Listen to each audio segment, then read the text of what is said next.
Shropshire Sarracenia's 20th of June 2018 collection update.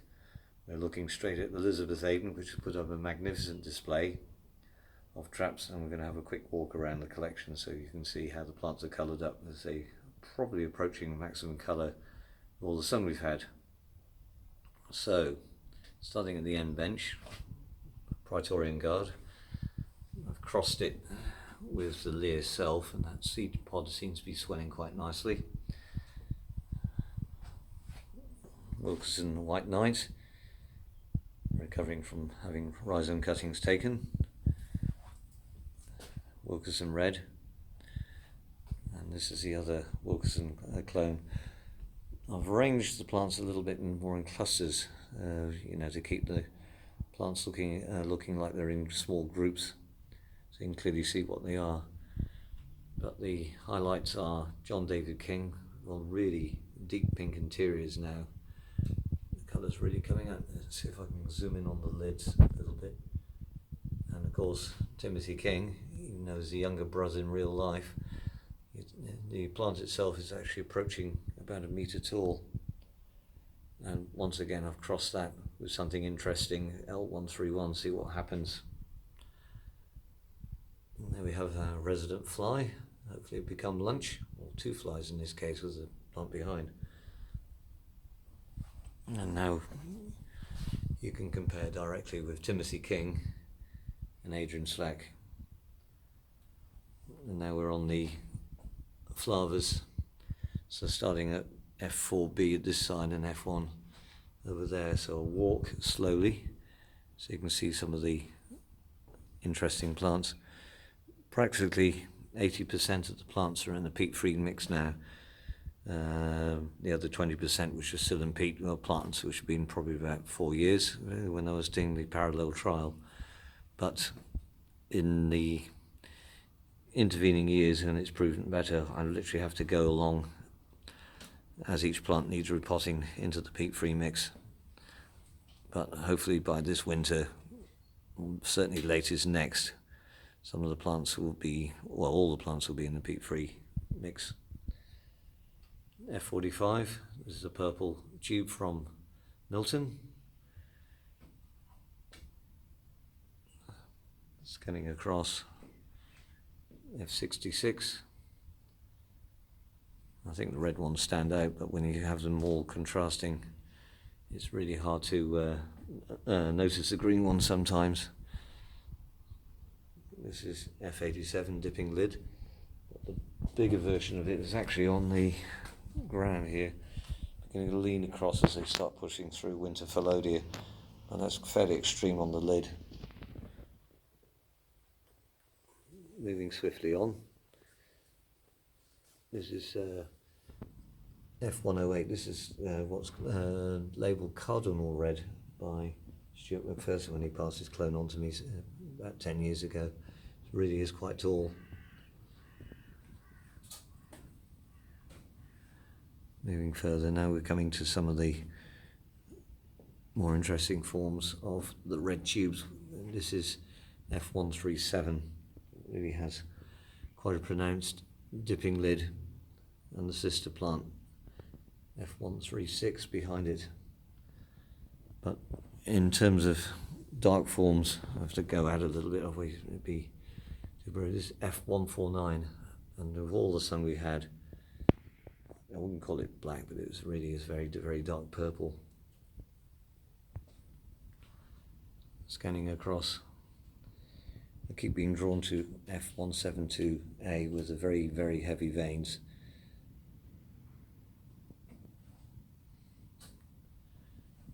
And F198, this starts off as a heavy vein plant, but the plant eventually goes all red. F216, the whole inner lid is now totally all red. Then this is F228, the tallest flower in the collection at the moment. It's probably just around about over 100 centimetres by now. Coming on this nice red-throated red tube. Come around the corner, let's see, this is Killer. That's coloured up nicely, and I won't give you any prizes what this one's called. See, now the Hurricane Creek Whites. This is, but in front of that is Dion. These are, of course, you have to remember, these are the spring pictures. But it depends how warm the summer is and how cold it gets for some of the coloration to come through. If I move the leaning picture out of the way, there's some of the pictures of L131, and just behind it, some of the older pictures of L131 is really colouring up nicely. And if I can grab hold of it, there's been some questions about L132. This one goes a bit more two-tone than L131, but it's beginning to get its colour. This is OHG Red, and then we have Bonbon, and I'm just checking out the Perdido Red tube, because that actually is a more vibrant pink when the colours settled in. We have a little overview scan of the leucophilas. It's quite a lot. At the open day, it's probably a little bit too early to show them off in any detail, but it's quite a good display with all the sun we've had lately in May and certainly the early part of June. L123 is very, very finely veined, so, and good stocky top, even for spring pictures. This is L111 or Cedric's SL61. Some Bocasa plants in the middle, fairly decent size at the moment. Hot pink, and then we have the L149A, as I read the label. It's quite similar to hot pink as well. Coming through, giant pink lips, not quite so giant at the moment, but colouring up, and behind it L19. There is a slight dip in the bench of about 10 millimetres is all it is, but where leucos need to be a little bit wetter than flavas in the wild, it's hard to duplicate on this, so I might actually have to put some spaces underneath. Now, moving on to the Alatas. A1, they're all massive this year. I mean, the A20, once you give an idea how big the lids are. It's astonishing for usually an ignored plant, but they're really looking very colourful. There's A46, and then another plant that grows very well, A48, the Reading University plant. So as I put my hand down, you can see that these lids on the Alatas are actually quite large for this time of year, and I think they actually get something being grown on the floor. This is Adrian's Fawcett's bulbous form. That's looking very good. Very bulbous, as you can see. And I'll put A28 here on the end. I haven't gone quite as dark, maybe they're a bit more shaded by what's turning out to be very huge Oreophylla clones. And of course, we've got the Brooks hybrids, which are really enjoying the peat-free mix. Moving on, this is a clutch of Adrian Slacks. There's 4 show plants here, and there's a group of 7 further around on there, but I just love the lids. It's a brilliant hybridizing parent, as all of you know, and many of you actually making fantastic hybrids with. But sadly it didn't flower this year, nor did the Leah Wilkinsons, but I'm sure this group will flower next year, because this year's pictures are looking spectacular. But so you note, these are some of the giant Oreophylla clones. They're looking very good as well. This will be A22, and that's A20. And here's another very large form. And as we move along to the Rubras, this is really the largest Jonesie I've ever seen. It's standing well over 60 centimeters tall, RJ7. And then some really quite incredible rubras. This is the long-lidded form. That is over 60 centimeters tall. And here's the Chatham Giant.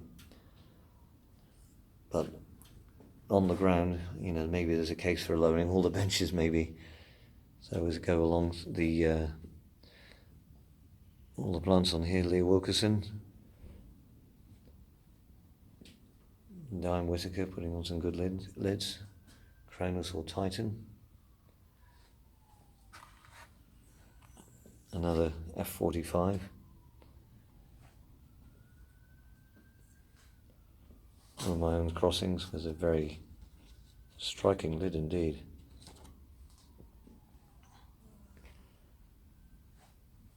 This is one I've got my eye on too.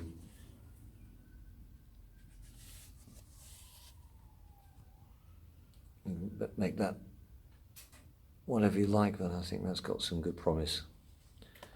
And there's another duplicate of it. More Adrian Slacks and some other crossings of mine here. These are all red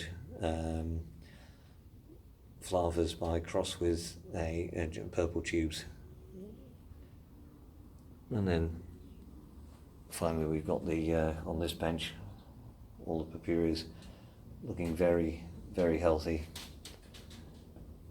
There's belly of blood getting pretty dense. They had a good feed last year and they getting a boost from the guinea pig poo which I gave them. It works. Some of these are getting quite bulbous pictures compared to last year. And finally then M18. Carrying on, the Sarracenia bench is looking good. It still needs a little bit of a tidy up, but the plants seem to be quite happy in this mix of just using sphagnum moss. I think they like to be kept a lot wetter to get the size, to give you an idea. And then Sarracenia minor collection, and now we're coming down and looking at hybrids. There's plenty of flies buzzing around now. The cat food inducement seems to have worked. So some of the highlights in number order, like H25 here, that's looking very solid. This I've made a concerted effort to put everything into peat-free mixes, so I don't think there's hardly a single hybrid left there which isn't in peat anymore.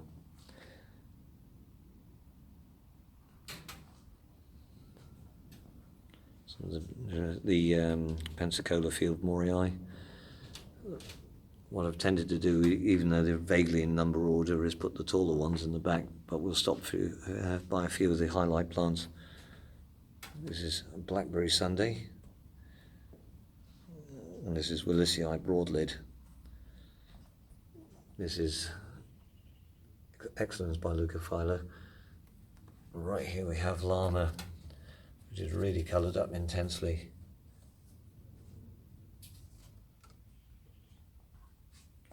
Copper vase.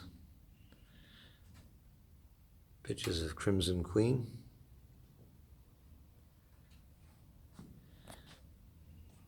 An unknown hybrid. Really like how they've got these low flat lids. Peaches.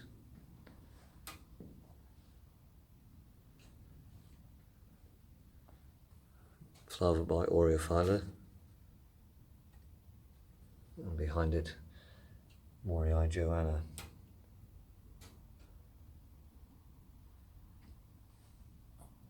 And going on some of the Japanese plants here, this is Asuka number 4. And there, just the more ghostly pictures of Asuka number 16. Green Frog. Really squat Regelii hybrid with some very, very distant Leucophylla influence. Johnny Wilkerson looking good.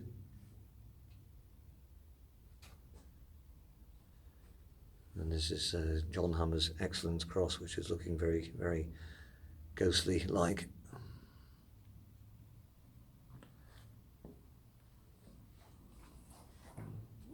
Get round it. There's Bono beginning to increase.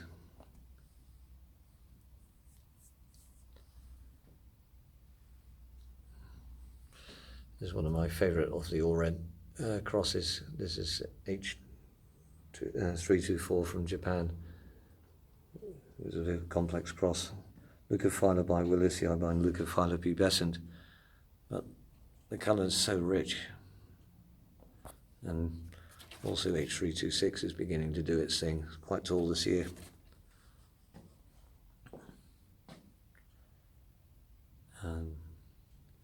This is Sarracenia Tarn from Derek Clavelbait, and this is one of Matt Soper's Rita Soper by Leah Wilkerson and Carlisle. And then here we have Vintner's Treasure, Saxophore. And then from here on in it's a real melee of Adrian Slack, Leah Wilkerson clones, plus other newly acquired plants from this winter. Black Chia coming on nicely. That really is, zoom in on it, if you'll allow me to. Looking quite intense. But as I pan across, it really is a rise of colour. Now, we're on the other side of the Leuco bench. This is L49B, reddening up. But I want to really concentrate on a couple of plants.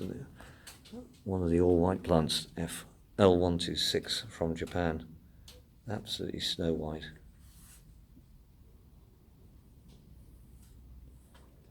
And this is, to compare with, this is the really all-white one from Christian Klein.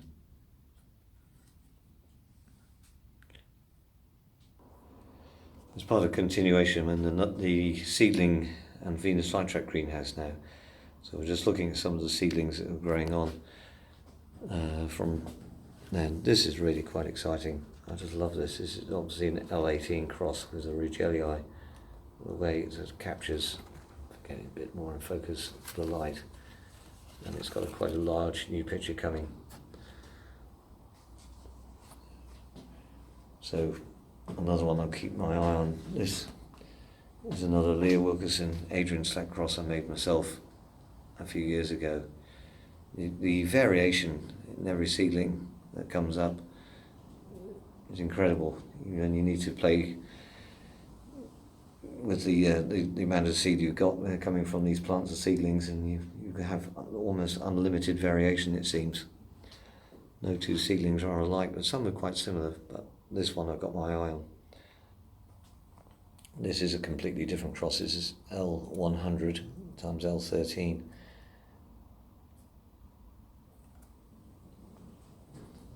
And this also looks very, very nice indeed.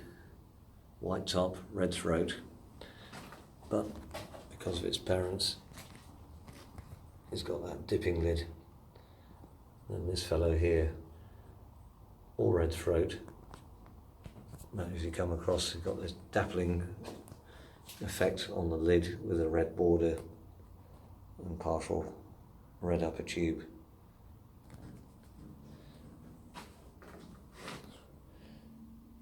This is kind of reminding me like an Atlas V, so very, very, if I can get it focused a little bit, you see it has a lot of potential. If I lift the plant around, and the throat is looking very good indeed.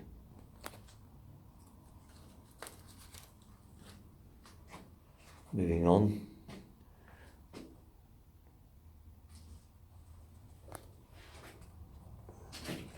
And yet another Leah Wilkerson times Adrian Slack cross, which I've got my eye on. And the same again, but almost pure white with a very broad splotch of red. And something completely different is F26 Burgundy crossed with giant pink lip. And there's a new picture. But somehow it's got the narrow neck from the Burgundy, if you can see that quite well.